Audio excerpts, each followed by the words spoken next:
माझी शाळा, शाळेचं प्रवेशद्वार. बालवयात ही प्रशाला म्हणजे आमचं अवघं विश्व. मनाच्या आत आत, खूप खूप आत या शाळेचं एक आढळ असं स्थान आहे. वर्गाच्या त्या खोल्या, ते बाक, एखादं शिल्प कोरावं ना, तसं कोरलं गेलंय आमच्या मनात. आईला विसरणं कधी शक्य आहे का? वडिलांचं कधी कुणाला विस्मरण होत असतं का? शाळेचंही तसंच आहे. ती माझी शाळा रेखीव लेण्यांपेक्षा अधिक सुंदर वाटणारी आमची वास्तू. कारण इथं साकारली आहेत हजारो हजारो सजीव शिल्प. इथं मिळाला रंग भवितव्याला. इथं मिळाली दिशा गोंधळलेल्या पावलांना. तिथंच उलगडलं जगाचं अफाटपण आणि विस्तारली विचारांची वर्तुळ. किती सुंदर होता काळ तो. इथंच भागली खरी ज्ञानाची तहान.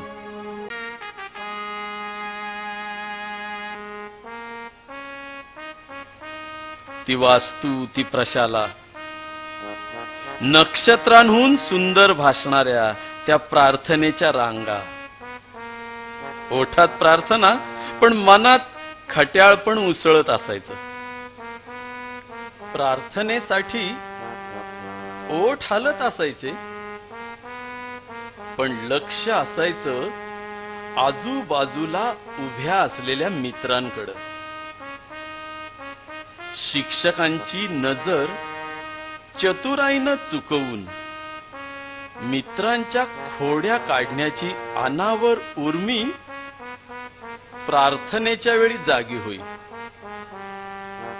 प्रार्थनेला रोज नवा शेजारी आणि रोज नवी मस्करी. पण हे सारं करायचं ते चेहऱ्यावरचा साळसूदपणा न ढळू देता. आणि या साऱ्यासाठी लागायचं एक अद्भुत कौशल्य.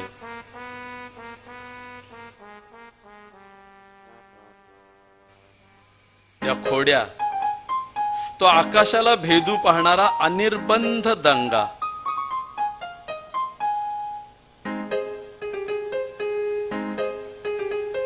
ते सगळे तास, ते शिकवणारे अध्यापक,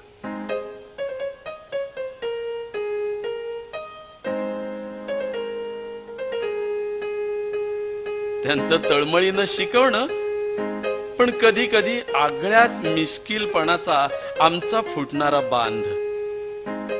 कर्कश वाटला तरी निरागस, निष्पाप. त्या शिक्षा, शिक्षेनंतर थोड्या वेळापुरतं आलेलं शहाणं गांभीर्य. मग शिकवण्याकडे लक्ष देणं, ते स्पेलिंग पाठ करणं, ते कवितांचं सामुदायिक वाचन, प्रश्नांची उत्तरं देण्याची चढाओढ. सार सार सुरू व्हायचं.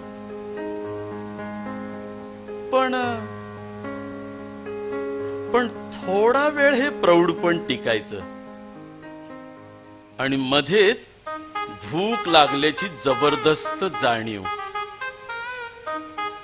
मार खावा लागला तरी चालेल, पण डबा खाणं फार महत्वाचं. आणि ती बंध मुक्त करणारी मधली सुट्टी. किती किती आठवणी, स्मृतींचे कितीतरी मोहक ठिपके. या निमंत्रणानं उलगडली क्षणात भूतकाळाची असंख्य पानं. वाटतं विद्यार्थी दशा ही तर अगदी काल परवाची गोष्ट, पण मोजू लागलं तर बोट पुरत नाही. घड्याळाच्या काट्यांवर बसून कित्येक क्षण असे पळत गेले. सूर्याच्या उगवण्या मावळण्यानं कित्येक दिवस पाहता पाहता निघून गेले. भिंतीवरच्या फडफडणाऱ्या कॅलेंडरनं किती किती वर्ष चोरून नेली.